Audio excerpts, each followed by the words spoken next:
What's up, historians and fellow dorks? Midnight Hunt just dropped last week, so we thought we should take this chance to talk about the metagame. So just what is the metagame? Should you care about the meta? How do we keep track of the meta? And what are you supposed to do with all this meta knowledge? That's what's coming at you right now on this Mega Meta Mania episode of Mana Rant.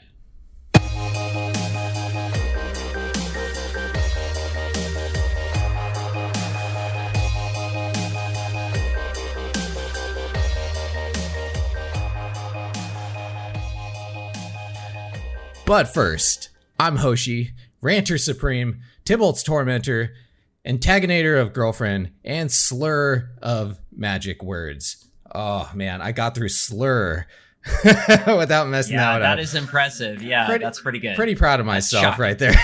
Yeah. Look how far I've come. See me, Mom? Nice, dude. Yeah, look at me now, Matt. And as always, I'm joined by a man who also has many names. The Delver of Dicks, the Enchanter of Chipmunks, and the lone sandwich survivor himself. We have Drunken Dork.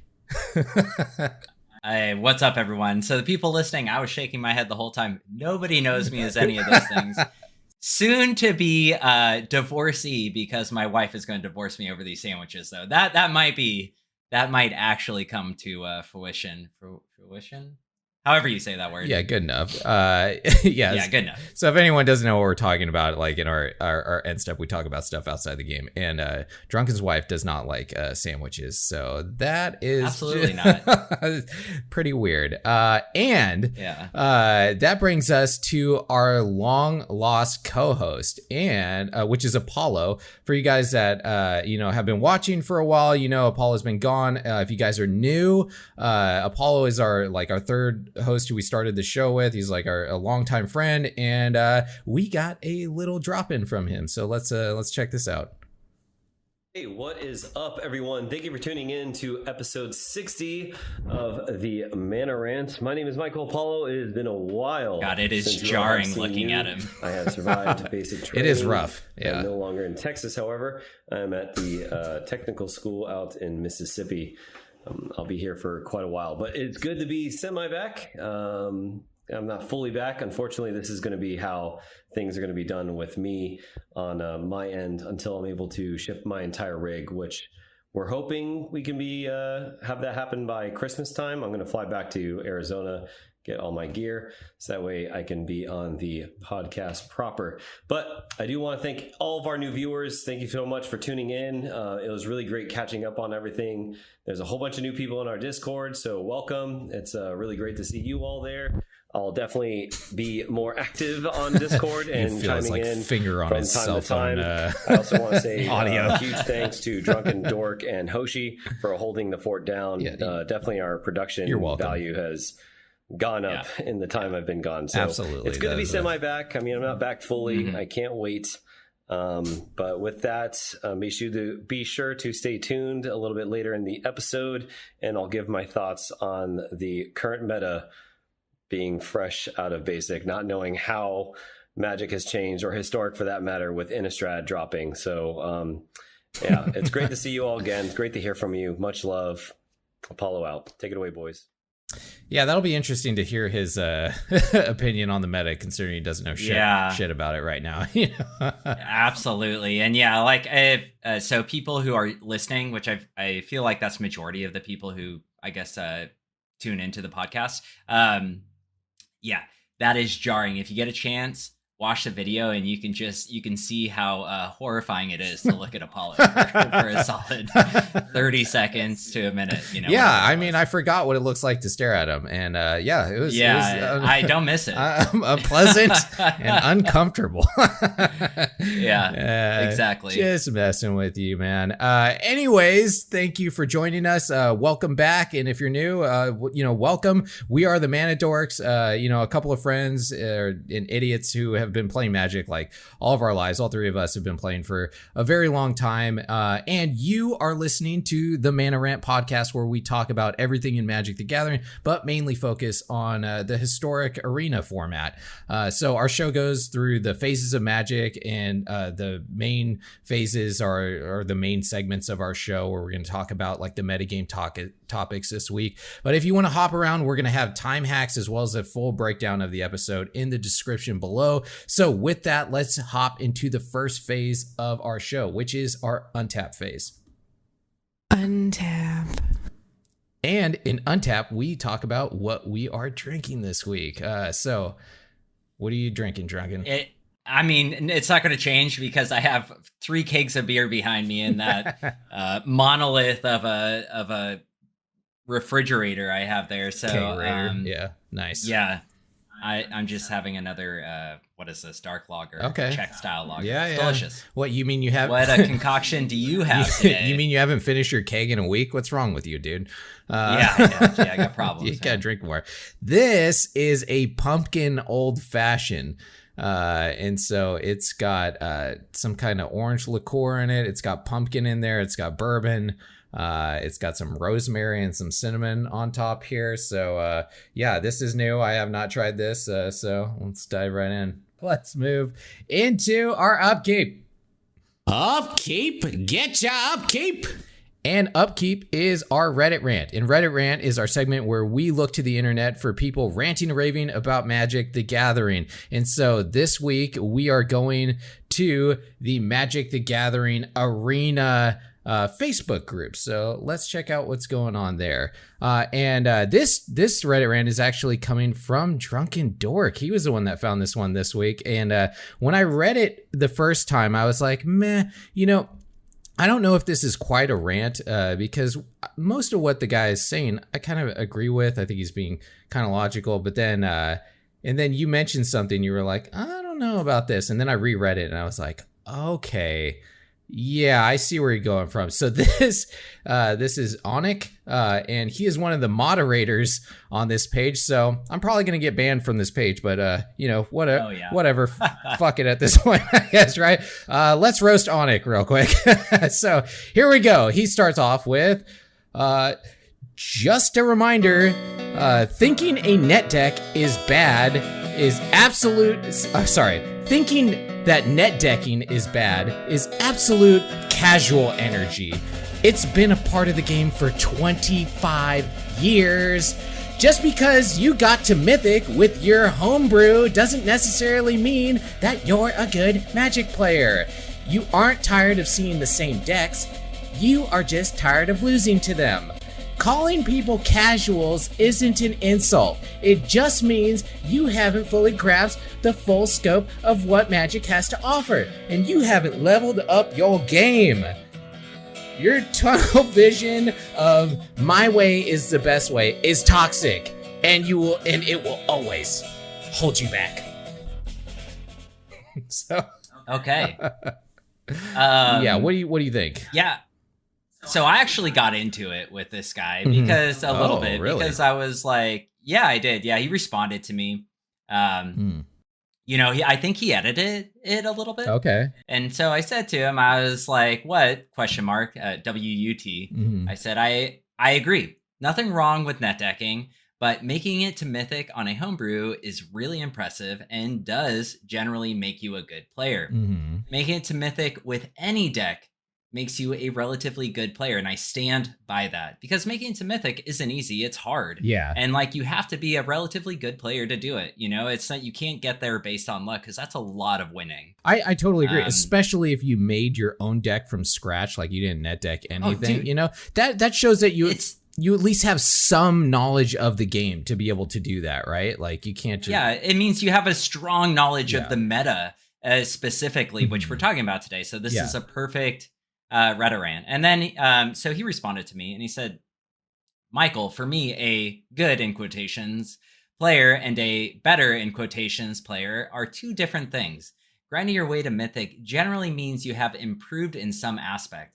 Also, the definition of good in quotations is relative based on who is judging in quotations. I don't know why you put judging in quotations, but okay.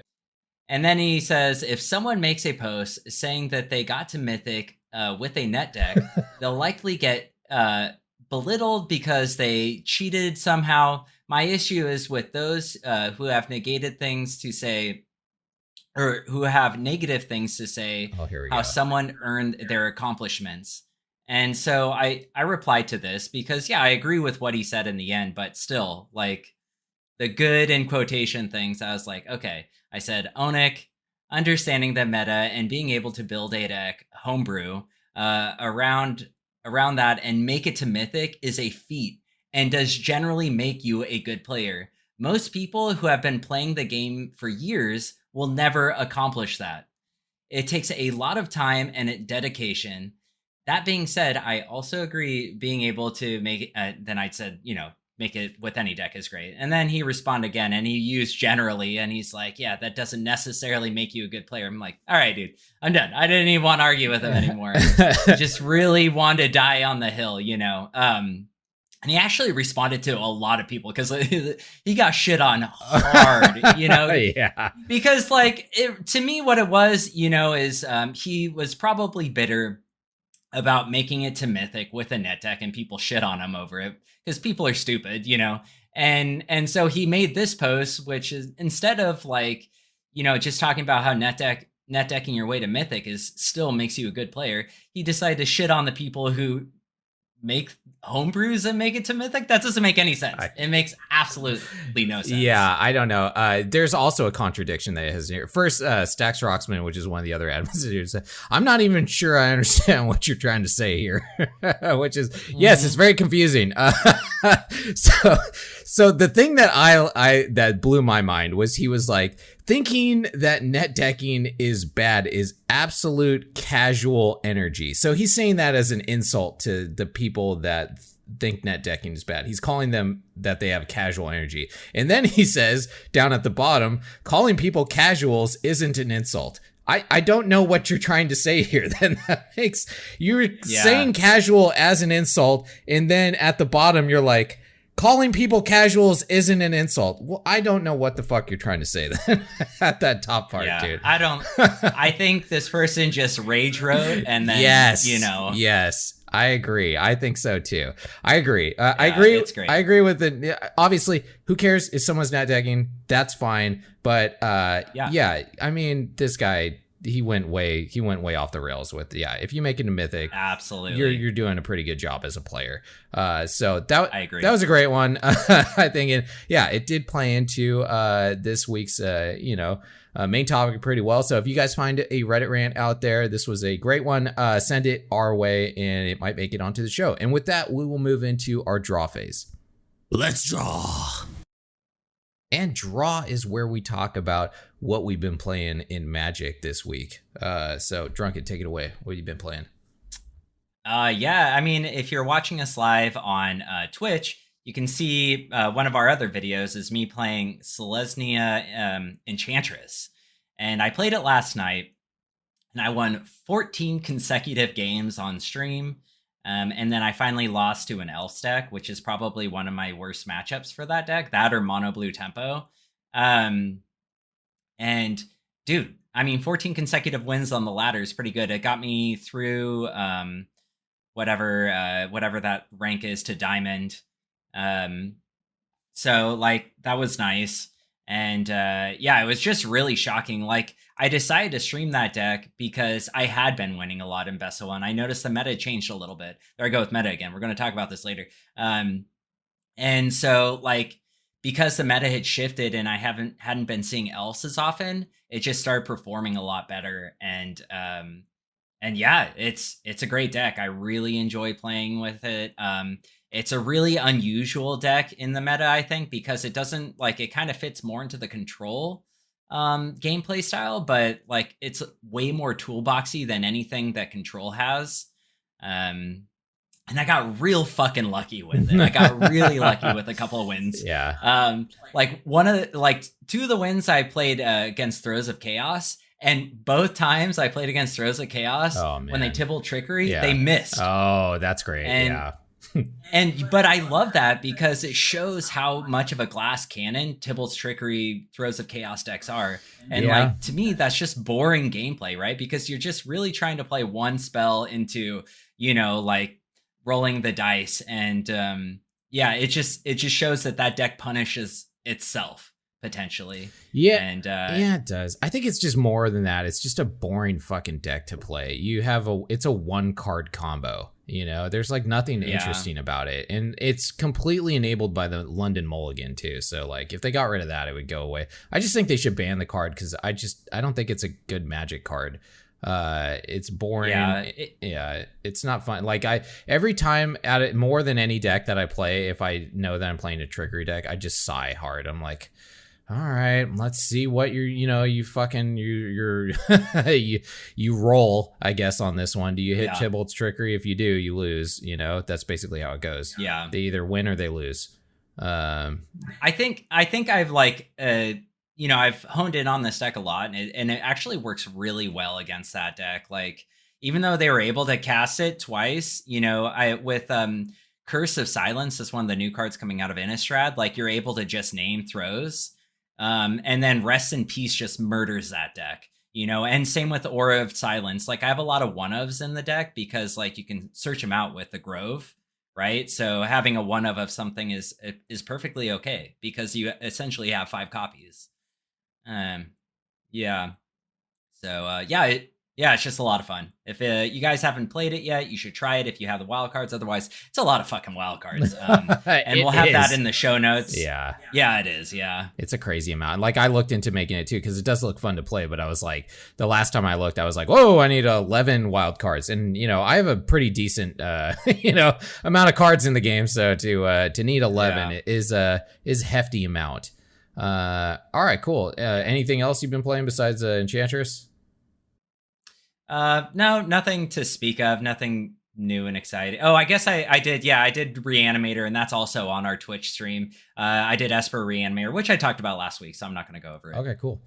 So for me, I have been playing Selesnya Humans, the deck that we talked about last week. I made it, and I've been messing with it and refining it, and man, it's great. I've been having a lot of success with it too. I think last night I kicked myself for not recording it because I went 9-1 with the deck on the ladder. Yeah, and that's good. Yeah, and same thing. I lost to Tybalt's Trickery. I also beat Tybalt's Trickery because they whiffed. I'm playing it right now, and I play 2 Tybalt's Trickeries in a row. And so sometimes they also hit like lands or something, but if they whiff one time with this deck, that's it. They're dead.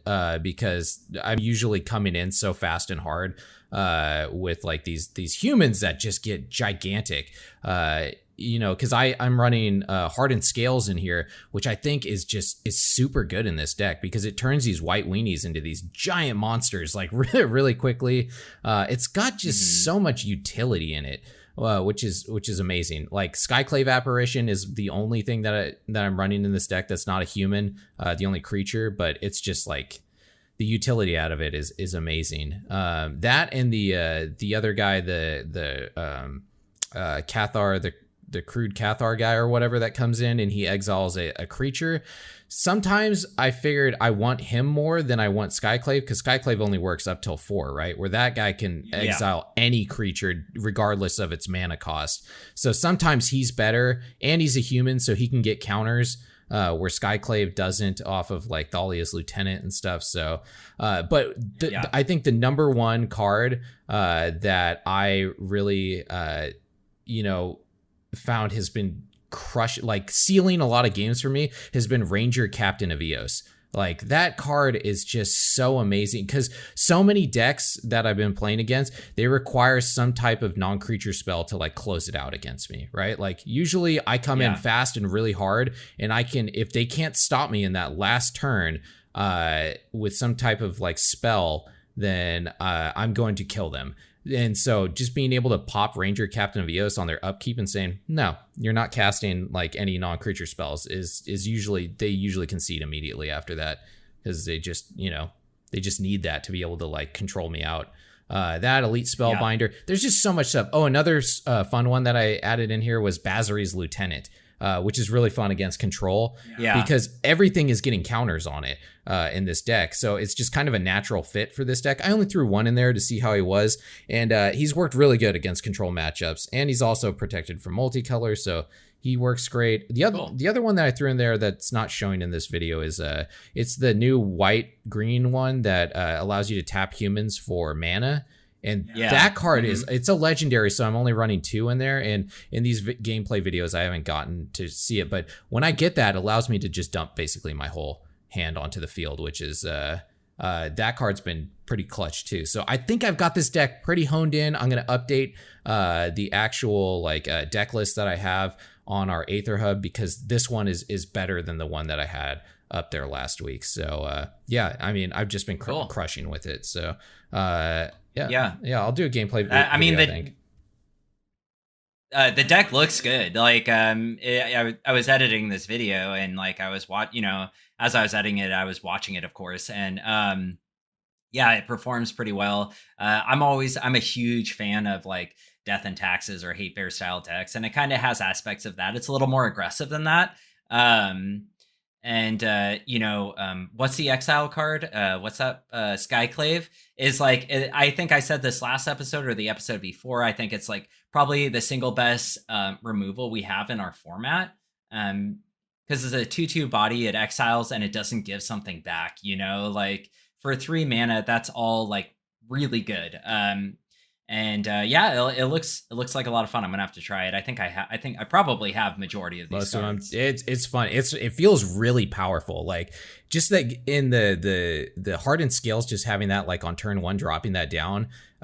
It just protects you, because most of your creatures come down and they'll add some kind of like counter effect to it, and so they come down huge. You're dropping like a 1/1 that is now a 3/3 or a like 4/4 or whatever. Like when you're dropping it, it just I'm really enjoying it. It's one of my favorite decks I've played in a very long time. So cool. Yeah, I think we got Selesnya, both of us loving Selesnya right now. Love it. Yeah, which is awesome. One of my favorite guilds. So all right, with that, let's go into main phase 1.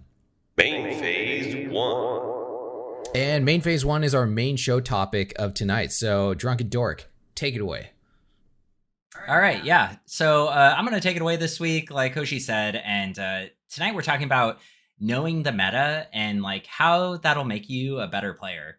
Now, who the fuck am I to speak of this? I'm no one, so take this with a grain of salt. But I used a couple of sources, like I used MTG Goldfish, like an article from some pro. I used a couple articles from other people, and kind of did a little bit of studying this week. But I'm going to start off with like a philosophy here. So my wife for a living is an artist, and often she'll be drawing in stores or something, and people come up to her and they'll be like, oh man, I really wish I could draw. And she always responds with like, anyone can draw. It's just a matter of putting the work in. Like it's, maybe there's a little bit of talent, but anyone can do it.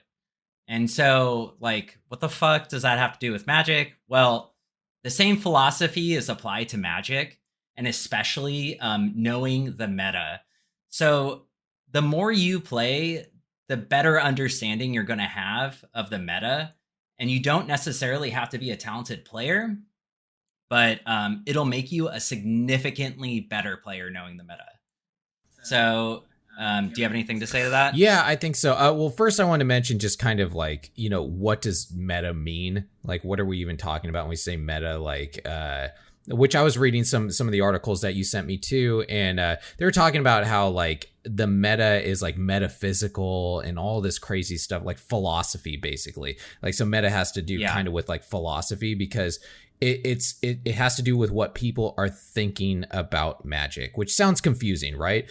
Because I think when we talk about meta, we're trying to, because nowadays we have so many hard stats, like we're looking at stats. So we think like metadata. We think metadata, like actually like what is the percentage of people playing something, which I think that is part of it.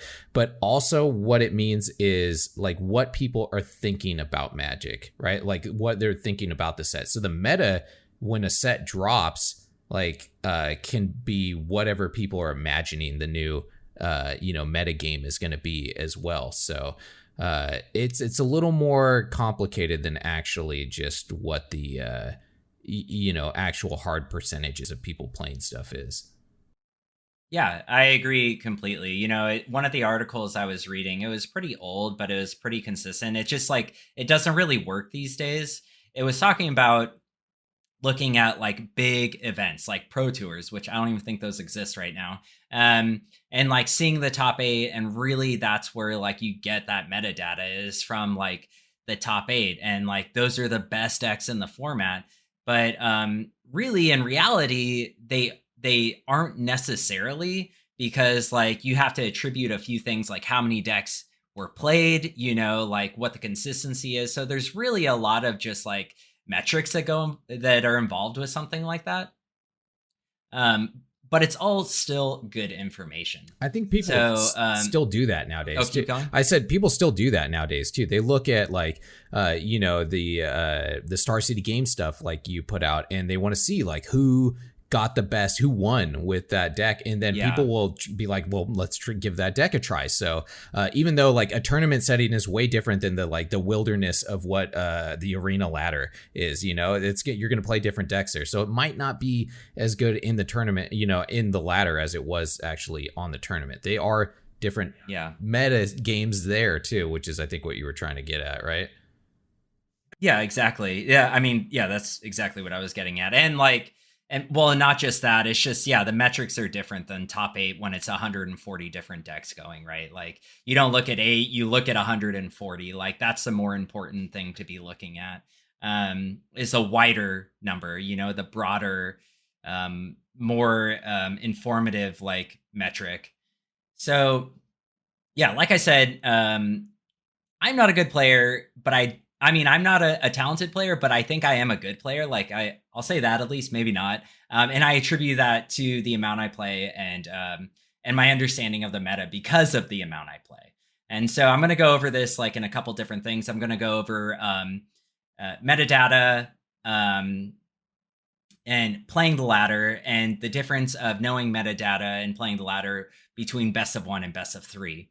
So like, the first thing about this, like Hoshi presented, is like part of understanding the meta is knowing the metadata. And that is probably one of the oldest things that Magic has had. There's been magazines. I mean, before the internet, there was magazines that had metadata, and now there's the internet. And now that we have Arena, there's just like so much information out there that's like, instantaneous because of Arena, really, because of things like MTG Assistant. Actually, it's like, programs that run alongside Arena and pull immediate data. Like, say I'm playing Elves and I play against a Jeskai deck, and I win. Well, it takes that metric and it adds it up with everyone else who is playing Elves and playing against Jeskai decks. And it takes like the win-loss ratio, and it shows you that kind of information. So you actually get this like really good, these really good metrics to show you win-losses of decks. So that is a great place to start. Me and Hoshi both use MTG Assistant, right, Hoshi? I forget to use it. It's not on my automatic startup, so every once in a while I do. Generally, I don't rely on it. I at least don't use it on the side thing, but I do like it. I forget about it most of the time. It's very cool. Yeah, I think it's great because not only is it like adding to information I get, but it's also adding to information other people get. The more people that use it, the more metadata we're going to have out there. And so with that, it'll also tell you the top decks in the format, what their win percentage is, like how many decks are played, what the most popular deck is, like the top 50 decks. And that's all also super informative because when it comes to knowing the meta, is a big part of it is knowing like what you're fighting, right? Like, what is the top deck? Okay, the top deck is, I think it's Elves right now. We'll go over it later. It's always Elves because Elves is an incredibly powerful, consistent deck in both best of 1 and best of 3. And so, having that information and knowing that, and say like right now, Elves is like 60% of the meta in best of 1. So having that information right there means that, what's that? 2 out of every 3 games pretty much, or 3 out of every 5, you're going to run against Elves, which means like knowing having a deck that is good against elves is going to propel you forward on the ladder, is going to propel you forward in like your understanding of the meta. Do you have anything to say to that? No, I think you're absolutely right. And wait, are you talking about best of 3 or 1 right now? I'm talking about best of 1 right now. Okay. Yeah, so I think in best of 1, like having the knowledge of what the meta is crucial before you go into a gameplay, like, right? Yes. Because you need to, you're at a disadvantage if you don't know the meta in best of 1, because you either need to have a super aggressive deck, a combo deck where you don't care what your opponent is doing, or if you're going to have any type of interaction with your opponent, you need to understand the meta, because you need to know what your opponent is doing with their deck and try and stop that, right? And if you don't know what decks they're playing or what like their game plan is, really, like you're screwed if you're playing any kind of control or interactive deck. And when you're building that deck, right, since we don't have sideboard in best of 1, you have to put that in your main deck, and you got to really think about like, hey, is this going to hinder my deck, right? Like, is Graveyard that big in the meta right now to where I need to put Graveyard Hate in my deck, right? And the answer is yes. In Historic, Graveyard is crazy powerful, and like you just like you'll lose if you don't put anything in there. But it's harder, I think, than in best of 3. I got in an argument actually online with some guy today about that, where he was shitting on best of 1 players, which I play both. So I don't really care. Like, I think that it's that best of 3 kind of hinders deck diversity a little bit, because you can specifically sideboard for certain types of decks, right? Like graveyard decks, right? You could have just a whole sideboard full of like Graveyard Hate and specific hate towards cards, especially in Historic, where you have a wealth of cards to pick from your sideboard. So you can sideboard in all kinds of specific stuff. But in best of 1, you can't do that. So you just kind of have to like build your deck, and hopefully it will be able to deal with the vast amount of things on the in the meta. So that's what I was you actually bring up a really good point, which I had a note here for that. So basically what you're saying, best of 1 versus best of 3. I think, well, the meta, whatever, knowing the meta is very different for both of them, but you made a good point about like playing best of 1 or playing any type of best of 1, best of 3, any type of game, is knowing the meta is really important, because you can anticipate what your opponents are going to do if you know the meta. And this is the most like valuable thing you can get about knowing the meta. Is like, say you're playing elves, against elves, and you see them play an elvish archdruid, right? Turn 2. Because turn 1 they had a Llanowar elf. Turn 3, like, okay, they're probably going to do this, or this. Or if you see a player play, cycle that that blue-red card away on turn 2 to get a treasure, you generally know turn 3. Yeah, you generally know turn 3 they're going to play Throes of Chaos, and so like, if you have a way to stop them from doing that, rather than trying to play your hand out, you try and contain them. And knowing the meta is really important, because like having that information of knowing what their next plan is key. That's what strategy is, right? And with that being said, anticipating your opponents, like another thing is so when I played these games yesterday with my Selesnya enchantment deck, the first game I played against Elf Ball, which is one of the worst decks for that deck. It's one of my worst matchups. But what they did, what I said, same for me with the humans. Elves are like probably the worst. Yeah. It's just such a good deck. But I have a few board wipes in the deck, and they totally played into my hand, and that was their fault. Like, even though you're trying to overrun your opponent, that's what elves do. Sometimes you have to play it safe too. He dumped his entire hand on turn 3. And then I just wiped his board, and like there was no coming back from that. So that's a big part about knowing the meta too, is like looking at what your opponent has and like making the conscious decision of, do I want to play this now, or do I want to hold like maybe my Elvish Visionary back so I can draw another elf next turn if they wipe the board, or hold my other Elvish Archdruid because I don't necessarily need it right now. Absolutely. Yeah. Yeah, that's the big difference between somebody that knows the meta and kind of knows what they're going to be punished for too, by the deck that they're playing. I think a lot of the times you can tell what deck you're playing by the first land drop that they have sometimes. Like if I see an Is It land come down, right, I'm like, okay, this is either Is It control or Throes of Chaos. Statistically, that's what I'm playing right now. It's a Symbol Trickery, or it's Is It or not Is It, sorry, Jeskai control. That's generally what I think. So like all of a sudden I'm geared up for that, right? I'm thinking like I have to kill this person immediately. Like I don't have time to slow down or like hold back, which is right with that elf player. That would be the correct move probably for him, is just like try and kill them now. But who knows? You have to like judge the situation based on your hand and everything. So I think this is a good topic, because this really is going to up your game as an actual MTG player, knowing this kind of stuff. Now it does require a little bit of study, unfortunately, or listen to us, right? What we're talking about. I mean, or don't listen to us. Or don't. Like I said, take it with a grain of salt. Yeah. But we do talk about the meta game usually like weekly on here too. Yeah, that's a big part of it, because we both play a lot, and we know the meta pretty well at this point. Constantly playing the ladder. Now I want to talk about one more thing, and that's best of 1 versus best of 3. You kind of touched on this already. The huge difference between the two is, although I don't necessarily agree with what you were saying, I do think there is a lot of information that you need, like metadata you need when you're playing best of 1. It really works to your advantage playing best of 3.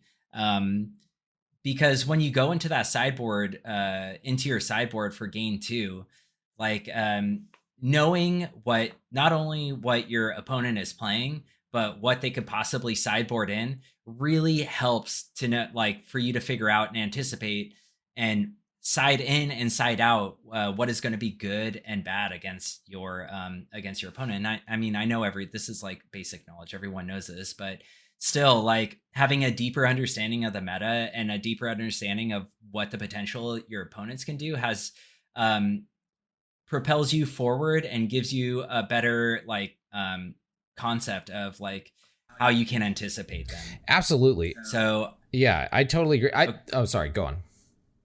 No, go. Oh, I was just saying that, if you in best of 3, you need to understand the meta. Where like in best of 1, like I was saying, you can get away with like being hyper aggro or just having like a combo deck that you don't really care what's going to happen. You're just going to essentially accept that you're going to lose to certain kinds of decks, and you can play the best of 1 ladder like that.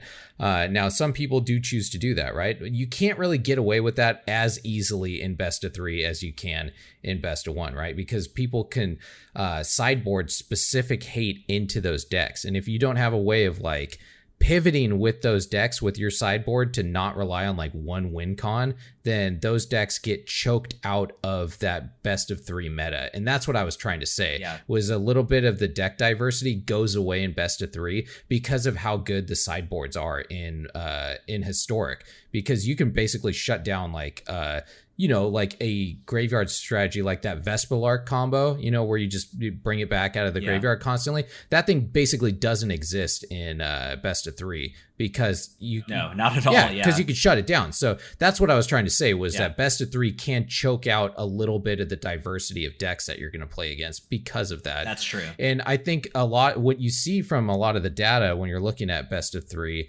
is that decks generally with more color options and more like sideboard options available to them that work well, like those are generally always in the top of the meta.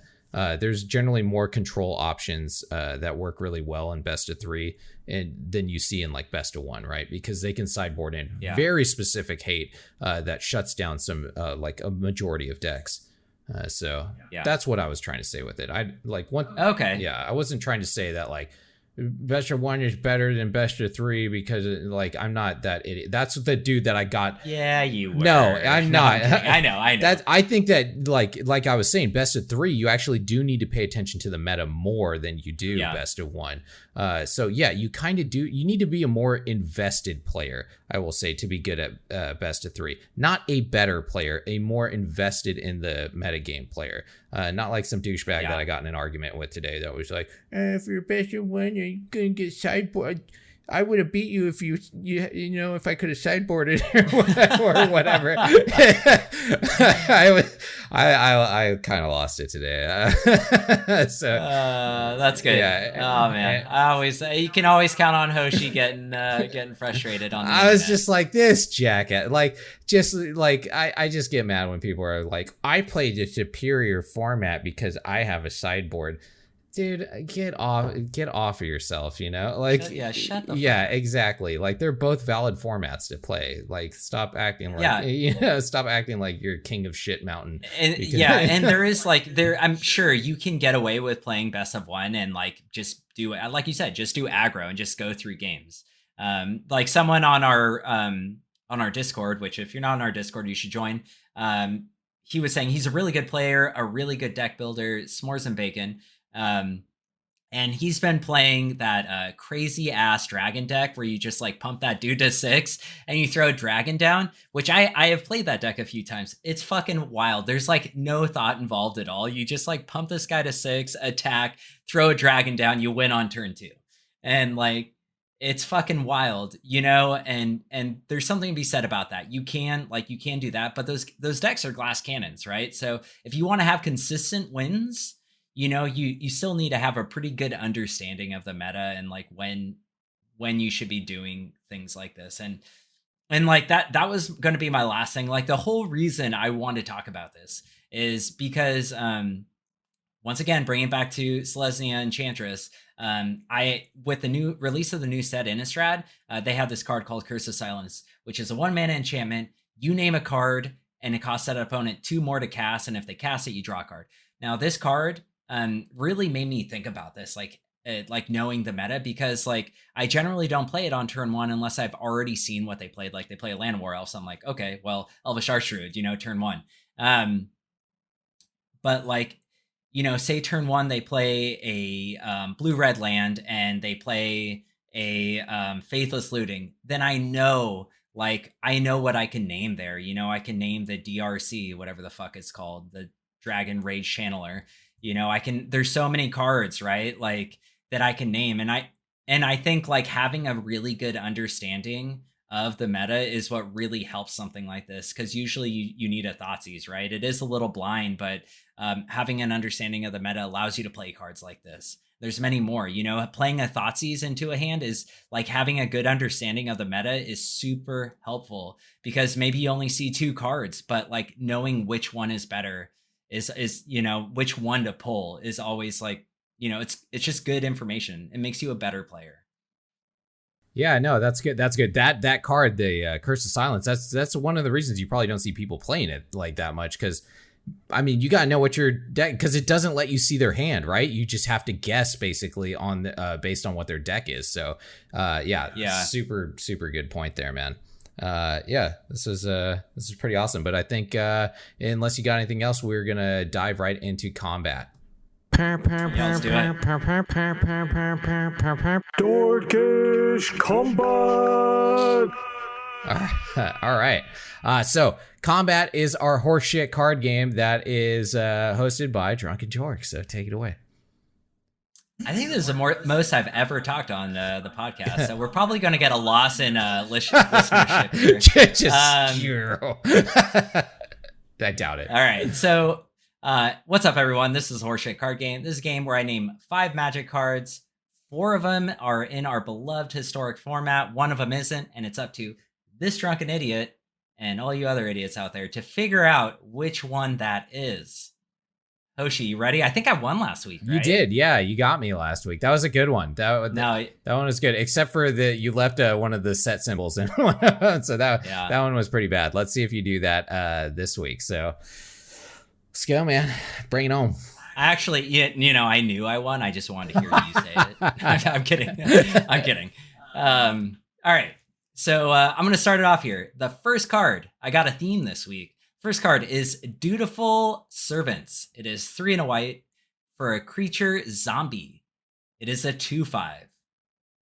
The second card is Scathe Zombies. It is 2 and a black for a creature zombie, and it is a 2/2. The third one is Kenra. Eternal, 1 and a black for a creature, zombie, jackal, warrior. And it has Afflict 1, and it is a 2/2. The fourth one is 2-headed zombie, 3 and a black for a creature zombie. It has menace, and it is a 4/2.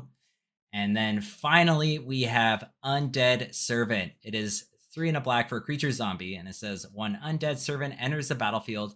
Create a 2/2 black zombie creature token for each card named Undead Servant in your graveyard. And it is a 3/2. So we got zombies this week. I did this in. I did this because Apollo recently made a zombie deck, and he says it sucks, and he wasted the very few wild cards he already had to make it. He said he had most of them, but yeah. The decks I've run against it a few times. I don't think I've lost to it yet. I've come close. But it's just like it's a little too slow for we talked about it last week, very briefly, that I just couldn't make it work. So speaking of that, I think I recognize 2 of the zombies in here. Which 2 we got? Which is 2-headed zombie. I'm pretty. That's the one I'm most sure of. And then Undead Servant. I'm pretty sure I've seen that too. Now the other 3 is where I am a little hinky on. Now the Dutiful Servant, the Dutiful Servant, that one, I know what set it's from, but I don't know. Right, it's from the we had a master set in there, so not everything got included in that set, so it could possibly not be in there. Scathe Zombie, I've never seen or heard of, so I think that's my front runner right now. And then the Kenra Eternal is also, I don't think I've seen that one either, but that's also, I'm pretty sure, in that set. So, man, Scathe Zombie is just absolute dog shit of a card. So this is what zombies were in alpha and beta. It was just a fucking 2/2 for 3. Dude, it's terrible. So I'm gonna go with Scathe Zombie just because I don't think I've ever seen it, and it's so fucking bad. It's so bad. So I'm going with that. It's by far the worst. And it's in our format. That is not the card.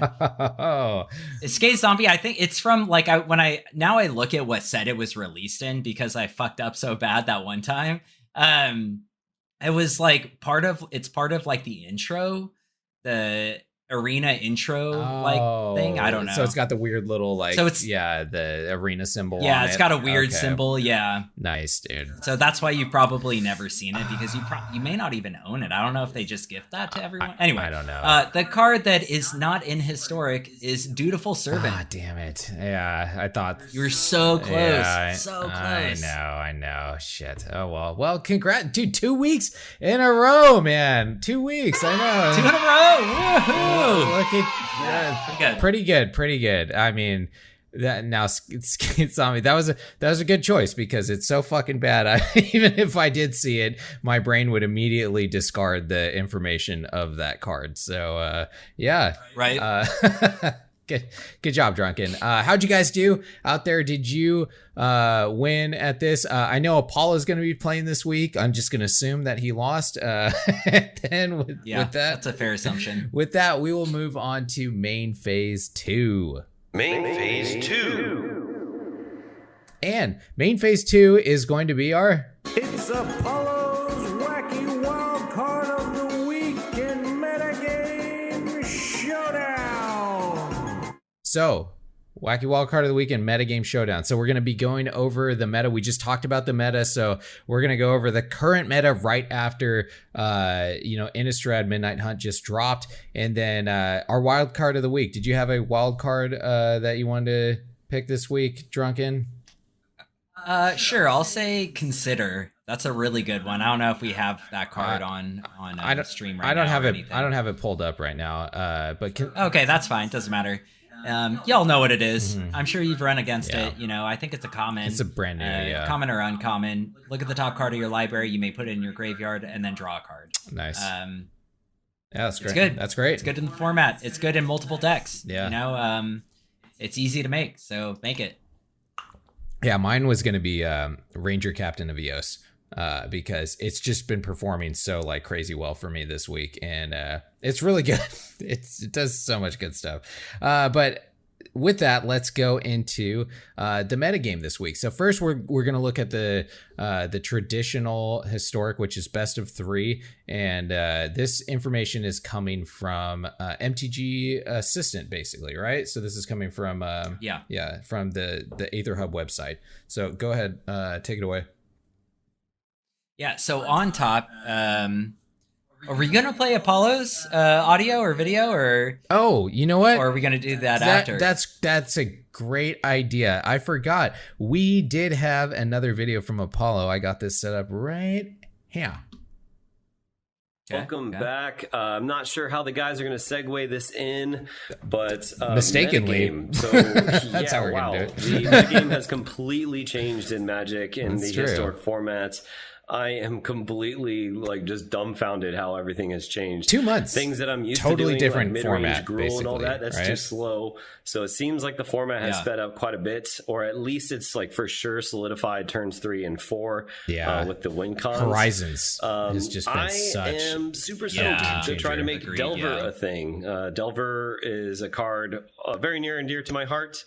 I believe Drunken Dork has mentioned it in one of the past episodes. It's Delver's really good. An archetype that we have seen a lot of tournament play. All the time. Oh yeah, and I'm it's pretty really cheap too, stoked to see it again. So that is a deck that I am going to try to make happen. Nice. I love Spell Slingers. I love Tempo. They're one of if you guys have seen past episodes, you know how much I love Tempo and stuff like that. But I'm super surprised that Gruul has fallen down. I know there's a shaman that creates double triggers with Burning Tree Emissary, and I would think that would be insanely broken. And we'll talk about it in a second. From your guys' last tournament report and from other reports I've been seeing, it's kind of fallen down the wayside. The shaman's deck's pretty strong, man. Tier 3, it seems like. It's so, not tier 3. I'd say it's tier 2, there, 1-5 maybe. On the flip side, the other aggro decks are one. overperforming in a really great way. Humans is pretty bonkers from what it looks like. So super excited to see humans. I love some good old white weenie. Enchantress, Drunken Dork, your Enchantress deck. Holy shit, dude! That is a bomb deck. It's I love only it. It's only 60 be sure rares. to check out our Twitch stream That's it. and our YouTube channel for other gameplay videos. You give me shit about one, rares, and Drunken then takes it to, I you've made believe, the most Gucci deck I've ever seen. That's my baby, though. That's my pride and joy. So pretty amazing. All of us on Discord, on our Discord channel, be sure to follow us on there as well.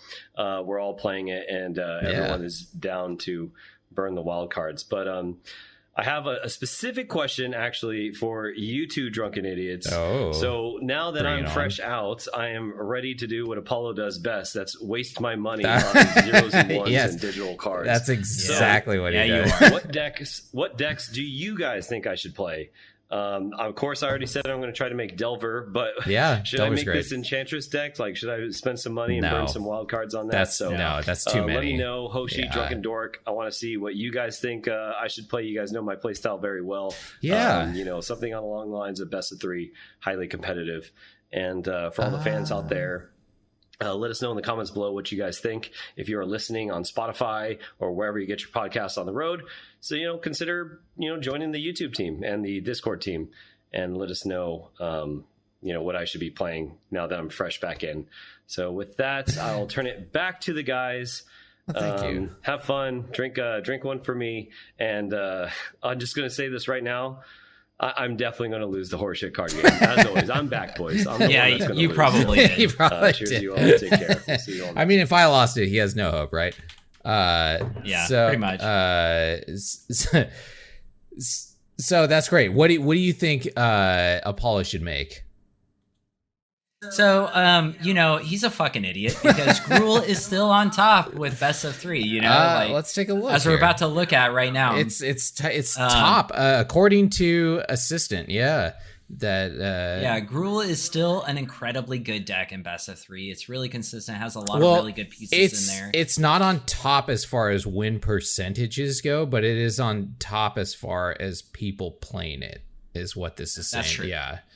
It's still very close to win percentage on the top. It's at 95% or 59% win rate, which is mythic. That's a mythic deck right there. So it's good. I mean, I think that's what that's his bread and butter. that's what he needs to do. You know, he needs to just get back out there, start doing that again. You know, Gruul or maybe mono green, not mono green elves, but mono green Stompy is also really big in best of 3 right now. And it's a super cool deck. Yeah.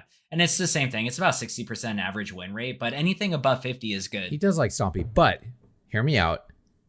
White Weenies. White Weenies is also really good, and I know he loved White Weenies back in the day. I remember seeing his White Weenies deck, and there's some pretty good decks out there for it. So, and there's a lot of good control and hate in white right now, and mono white. So he could do mono white Snow Weenies, you know, and I think that would be pretty fun too. So that's my pick for you, Apollo. Mono white Snow Weenies. Get in there. You are a snow weenie. That is true. Oh man, looking at him was uncomfortable again. But anyways, so back to the meta. We got Gruul on top at like 7% of the best of 3 meta. We got Gigantha Sacrifice, which is just the terrible sacrifice deck that we all hate. And then we got Jeskai Control right after that. We got Izzet, which looks like it's Izzet Delver at 6% of the meta. And then Simic Merfolk is at 4. Mono Red Discard is at 4% as well. And then we got Mono White Death and Taxes. There you go, Apollo, right there. It's at 3.6 of the meta. And it has a 62% win rate. If I'm not wrong, looking at this, that is the highest win rate out of any of the decks. And it's down at 1, 2, 3, 4, 5, 6. It's at 6th place with the highest win percentage. So, dude, get on that White Weenies. That's what I'm talking about. And then we have Selesnya after that, which looks like life gain. Mono black, just, discard and all kinds of good stuff. And then 5 color Gigantha. What is that? Yeah. I have no idea what that is. Niv. Oh, is it Niv? Is it really? Niv Mizzet. Yeah, it's 5 color Niv. I can't even remember the last time I played against Niv. That's pretty cool. So yeah, all of these decks that we're looking at here have an above 50% win rate. So yeah. This looks pretty normal too, because I've been playing a lot of best of 3 recently, and I mean, I run into Gruul, I run into Sack all the fucking time. I run into Sack decks. I run into Jeskai Control all the time. So any of those are good choices. And if you had Apollo, if you had the Sack deck before, it's not much different now. So it's a good pick. It's and almost the exact Gruul's a good same. pick. Yeah, it's almost the exact same.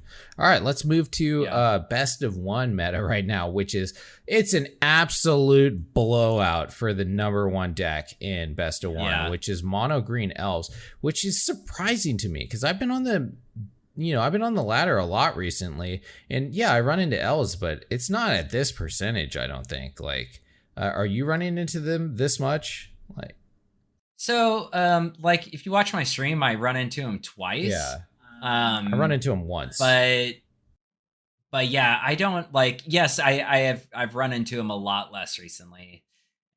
For sure. Yeah, I wonder how old this data is. But I mean, I know that people are still playing it. It's a good deck. It's very consistent. But this seems like a lot. And it's got a 58% win ratio. You know, a deck is really good against elves is that mono red Chandra deck that S'mores and Bacon was throwing. That's one of my favorite decks. I still go back to it all the time. If I have any type of, achievement that needs red in it, I'm like, boom, I'll pull up that deck. I love playing that deck. It's super good against elves. And then after that, we have Selesnya Life Gain, which I haven't seen that deck in forever. I see it all the time. Really? Interesting. Yeah, all the time. Okay. Yeah.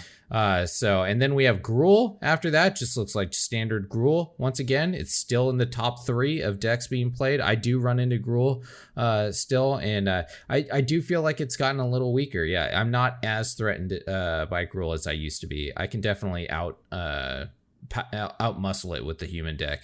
Then we have Is It Delver, which I run into that constantly. I don't know how this is only 3%. Same. How this is only 3% of the meta. I constantly run into it, but this is just says Is It. It doesn't say Delver. Then we have 5-color slivers, which is what I run into that every once in a great while, I guess.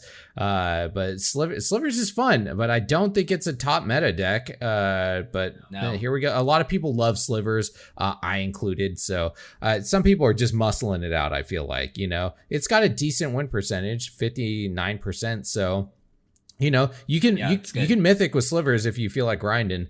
And then we got mono red burn, blue white enchantress, or enchantments with the core spirit dancer. And then we have the most toxic deck to ever exist, which is Tybalt's Trickery. It throws chaos bullshit that we need to get out of it. It's our meta. And then goblins is still hanging in there, which is, man, I haven't run into goblins in a minute. I mean, there's still a turn 3 win deck, so I think maybe people just got bored of goblins from just out. I think it just doesn't match up well against elves right now. I think elves are a lot stronger, and there's like a couple other decks it doesn't match up well against. It has no way to deal with enchantments, has no way to deal with like a lot of things, so I think it's just not in the best spot, but it's still good. It's still a great deck. Like like you said, it can still win on turn 3, which is, it's fucking impressive. Yeah. So yeah. If you can kill someone on turn 3, deck. you're doing good. You're a strong deck. Yeah. Yeah. It can go off. It's a little bit of a glass cannon though, too, right? Like, you're kind of spinning the wheel on that one, whether you get that turn 3 kill or not. So I think it actually it's really bad against the blue red, the Delver decks too, because they can just get rid of that dude that generates mana off of sacrificing goblins. Yeah, really easily. Yeah, they just burn him. Yeah, that's a good point. Yeah. All right, so then let's look at the last one, which I threw this in here just to show how different, because we've been talking about metagame this week, and this is pulled from the MTG Goldfish website, and their stats are completely different. So now this is best of 3, which is the only historic metagame stats which they have, which is shame on you, MTG Goldfish. You have so many stats. Yeah. Why don't you have best of 1 on there? It's the most played metric on the, the most people play best of 1. So why wouldn't you have a metric on that? You're just being, stubborn old fogies at this point. Even though you make videos on best of 1. But anyways, I digress. And here we go. So we have Jeskai Control at the top on here with 15%. Now that seems more accurate, I think, with best of 3, right? Like you're running into that probably more. And then we have Sakdos or Jun Sak right after that. And then we have more Jeskai Control. And then we have Merfolk. We have Mono White weenies after that, and then more Jeskai Control, Bant humans, which is pretty cool. Or is that Bant? No, that's white, black, and green is, it's not Bant. That's come on, brain. What? White, black, green, Abzan? Yeah, Abzan. There we go. Good job. Yeah. There you go. Yeah. Usually I'm the one that doesn't know. That's true. Yeah, I guess I have to drink now, right? So Abzan humans, and then it's Sakdos, the Orzhov enchantments. There's Arc like Phoenix in there.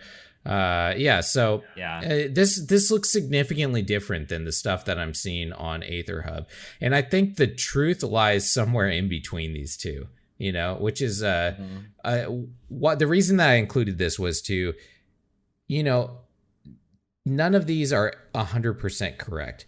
If you look around at a couple of these like metagame statistic grabbers, right, they're coming from different people too. Like they're getting the Aether Hub ones from people that have downloaded the Aether Hub Assistant, and then the Goldfish guys are getting it from whatever source they get their stuff from, which is going to be different, right? So their stats are going to be different, and they're going to post their stats at different times and stuff too. So it's good to just bounce around and look at all of them to see what and then kind of average them together, I think, to figure out what it is. But so these I want to speak to it. The 3 Jeskai decks that are up here, the top decks. Yeah. One of them is the Expressive, or the Magma Opus deck. One of them is just classic Jeskai Control, just a very control-y deck.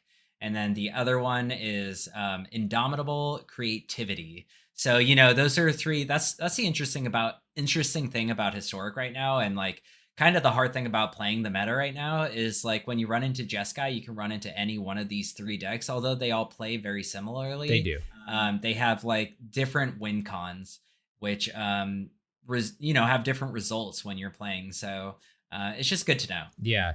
It's true. And I think two of them heavily rely on the graveyard, where the other one, which is just the really controlly one, doesn't rely on the graveyard like the other two do. Because the other one relies on being able to play stuff from the graveyard with like the Mythic's Mastery. And then the other one is creativity to pull out, the angel out of the deck. So, yeah, they are very similar in the way that they play, but it just shows like, these shards that we have right here, like you look at the difference between best of 3 and best of 1. Shards rule best of 3 because of the awesome sideboard options that you have. I think with shards. So with shards means 3 colors. If I'm everyone knows that. Oh, y'all smart. Sorry, y'all know. That's true. And so, anyways, anything else that you got about the meta game going over? I think we've been going long. We should wrap this shit up. Let's do it. And step. So, do you got Never gets old. Do you got any new sandwich details or anything for us, Drunken? No, nothing real exciting this week. I'm still married for now, so nice. We shall see as life goes on. Yeah. Well, that's good. At least sandwich has not ruined your relationship yet. I know I've got so much going on right now. I'm working on way too many projects.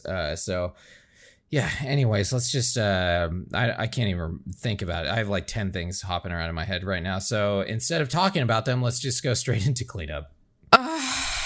Cleanup. And cleanup is our social media wrap up stage. So Drunken, you've been talking a lot this week, so how about I do this one? And Sure. We have a Discord, which we talked about constantly in this show, and then we have a YouTube channel where we put a lot of production into this. It's gotten a lot better. And then we are also on all the podcast stuff. Like, if you want to watch us on any podcast, we are out there basically on all of them from what I know of. And then also we do this live on Twitch. I know it's a little late, at least it has been. We're gonna have to change the times eventually. We do this every Thursday live on Twitch if you want to watch us, and we would appreciate a like or a dislike or a comment or whatever. I mean, I prefer a like, but hey, it's your life. You do whatever you want with it. I find it weird if you listen this long and then would want to be like, yeah, you know what? I actually do hate these guys. Dislike. They throw that on there. But you do you, whatever. So with that, unless you got anything, Drunken, I think we're just going to go into the discard phase. Yeah, let's do it. All right. Here we go. Discard phase. Drink 'em up, boys. All right, and discard is where we finish our drinks. I'm not pounding this. This was not good, by the way. Oh, that's unfortunate. I know. You know what? It looks so pretty and it smelled good and everything too, but it would. I prefer just a normal old fashioned. And I'll finish it up with an ultra then. Any last words, Drunken? Like you said, if you haven't been on our Twitch, go do that. YouTube, go do that. Thumbs up is always appreciated. Got new videos up there, gameplay videos, podcast is always there. So go give it a watch. Sweet, man. Yeah. And we also, I think we want to collab with people at some point too, like have like a guest on the show. So if you guys know of any guests or anything that you think would be good on our show that we could reach out to, like, hey, shoot us something about that too. But anyways, with that, thanks for watching, guys. And we will see you again next week here on Mana Rant. Peace out. Cheers.